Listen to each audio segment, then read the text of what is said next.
आपने हमें यहाँ पे आपके घर में याद किया, इसके लिए हम आपका तहे दिल से शुक्रिया कहते हैं।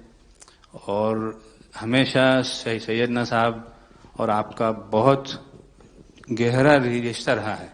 मेरे ग्रैंडफादर सैयदना मोहम्मद बुरहानुद्दीन का और आज सैयदना साहब का। और जो आपने अभी वक़फ़ बिल का जो पास हुआ है, उनमें हम माइनॉरिटी विद इन माइनॉरिटी है, और उनमें हमें आपने जगह दी है, हमारा नाम आया है। और जो काम हुआ है हिंदुस्तान की तरक्की के लिए, आपकी ख्वाहिश है कि सबको साथ लेकर चलना है। और जो काम हुआ है और हो रहा है वो इंशाअल्लाह इंडिया के लिए, हिंदुस्तान के लिए और पूरे देश के लिए बहुत खूब होगा।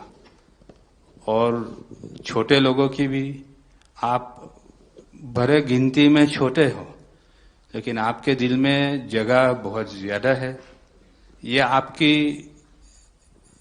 जो खूबी है वो शायद किसी में भी नहीं होगी। और खासतन मेरी बहुत दफे आपसे मुलाकात का भी टाइम हुआ है, इतने बिजी होने के बावजूद भी कान दे के सुनते हैं, ये बहुत खूबी है, शायद किसी में होती है। और मेरा जो एक्सपीरियंस है, ऐसे ही लोग प्राइम मिनिस्टर होते हैं।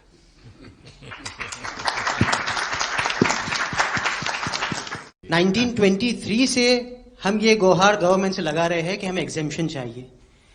जो 51st हिज होलीनेस थे, उसके बाद 52nd सैयदना साहब, और आज 53rd दाइल मुतलक सैयदना साहब वही सेम बात कर रहे हैं कि हमें एग्जेम्पशन चाहिए। 1923 में साहब जब एग्जेम्पशन मिला तो माइनॉरिटी को कंसीडर करा गया, लेकिन 100 साल बाद, जैसा गृह मंत्री जी ने उनके इंटरव्यू में पिछले सप्ताह कहा कि हमने सिर्फ माइनॉरिटी को कंसीडर नहीं किया।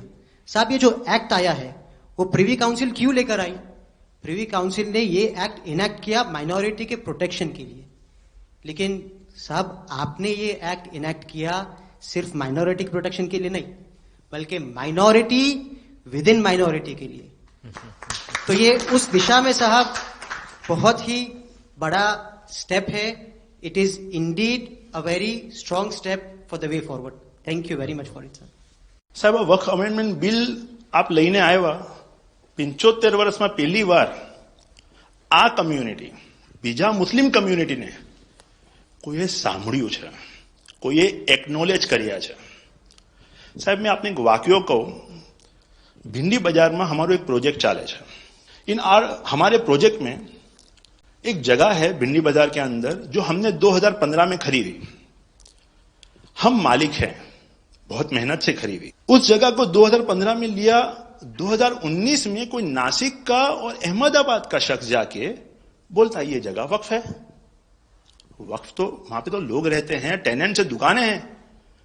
एक 700 स्क्वायर फीट जगह पे कोई नमाज पढ़ता होगा जो कम्युनिटी हॉल होता है। सब ये गवर्नमेंट ने एक्चुअली ये सारी चीजों पे वक्फ कर दिया है। वक्फ का मतलब अब रुक जाओ, ये नहीं चलेगा। बहुत ही महंगी जगह है और हमने बहुत मुश्किल से ली है। 2019 के अंदर कोई थर्ड पार्टी, इसका कोई लेना देना नहीं है, वो जाके ये जगह को वक्फ कर देता है। तो सर कानून में बदलाव तो लाना होगा। जैसे हम देखते आ रहे हैं कि गरीब महिलाएं हो, कम्युनिटी विमेन हो, ये अगर पैसा आवक हो रही है और कानून में बदलाव आ रहा है, उसका फायदा कहीं ना कहीं पहुंचना चाहिए। तो ये सारे विजन जो गवर्नमेंट ने लिए हैं, दाऊदी बोहरा कम्युनिटी उसका बहुत सपोर्ट भी करती है। और आपसे बहुत शुक्रगुजार हैं हम इस चीज के लिए कि आपने हमें एक्नॉलेज भी किया। हमने इसके अंदर एक्सक्लूजन मांगा है कि हमको इस वक्फ एक्ट के जुरिडिक्शन में नहीं रहना, and we want to be govern by a trust act और अ सेपरेट एक्ट। जैसे मुझे साहब ने गाइड किया है कि आपने गाइड किया है, आगे का 100 साल देख के कोई भी काम करना चाहिए। हम उसी राह के ऊपर इसकी कोशिश कर रहे हैं। और मैं वापिस से बहुत बहुत धन्यवाद करता हूं आपका कि आपने ये बिल और ऐसे बहुत से कठिन बिल जो आते रहते हैं, बहुत बहुत धन्यवाद। मैं एक और चीज शाह साहब के द्वारा ये कहता हूं कि सैयदना साहब की उम्र अल्लाह ताला तार रोजे क़यामत दराज करे। उनकी मोहब्बत करना माननीय प्रधानमंत्री जी को अल्लाह ताला सेहत में रखे, हिफाजत में रखे, लंबी आयुष दे और हमारे देश की सेवा आप करते रहे।